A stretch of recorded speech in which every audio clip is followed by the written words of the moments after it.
ఈ రోజు సడన్గా కడపకైతే పోయినామండి. ఎందుకు పోయినామో వీడియో లాస్ట్ వరకు చూసేయండి మామ, చెప్పేస్తా.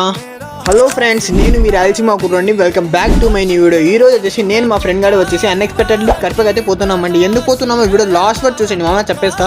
మా ఊరు నుంచి బస్ ఎక్కేసి ఇంకా సీదా రైట్ బస్ స్టాండ్ అయితే వచ్చేసామండి. ఇక్కడ బస్ ఎక్కాము, కడప బస్ అయితే ఎక్కేసాము. అలా ఘాట్ వ్యూ ఎంజాయ్ చేసుకుంటూ ఫైనల్లీ కడపకి అయితే రీచ్ అయిపోయినామండి. మేము ఎందుకు వచ్చిందంటే కడపకి మా ఫ్రెండ్ గారు ఒకటి వచ్చేసి RX100 అయితే కొంటున్నాడండి. అందుకోసం అన్ఎక్స్పెక్టెడ్లీ సడన్గా వచ్చేసి కడపకి అయితే వచ్చేసామండి. చూడండి, ఇదే RX100 ఎలా ఉందో ఫస్ట్ చూడండి మీరు.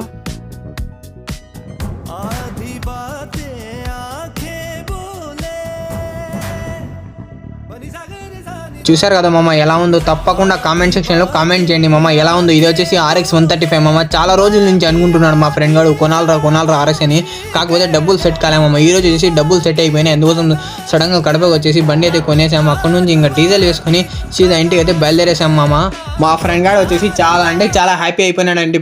బండి RX చేతులు రావంగానే. ఎందుకంటే చాలా రోజుల నుంచి అనుకుంటున్నాను మా ఫ్రెండ్ గారు బండి కొనాలని. ఈ రోజు ఫైనల్గా బండి కొనేసాడు. అన్నం కూడా తినకుండా సీదా కడప నుంచి అయితే బయలుదేరేసామండి. పోయి ఫస్ట్ నాన్నకు చూపించాలరా బండి అని అక్కడ నుంచి బయలుదేరాం. ఇంక పోయేదాళ్ళు ఆకలి వేస్తుంటే అక్కడ స్పెషల్ గువ్వల చెరువు స్పెషల్ పాలకవ ఆర్డర్ చెప్పేసి నేను మా ఫ్రెండ్ గారు తినేసాం. పాలకవ తినేసి అక్కడ నుంచి సీదా ఇంటికి అయితే బయలుదేరేసామండి. మీరు కూడా మా ఫ్రెండ్ లాగా ఎవరైనా RX లవర్స్ ఉంటే తప్పకుండా కామెంట్ సెక్షన్లో కామెంట్ చేయండి మామ. కలుద్దాం నెక్స్ట్ వీడియోలో.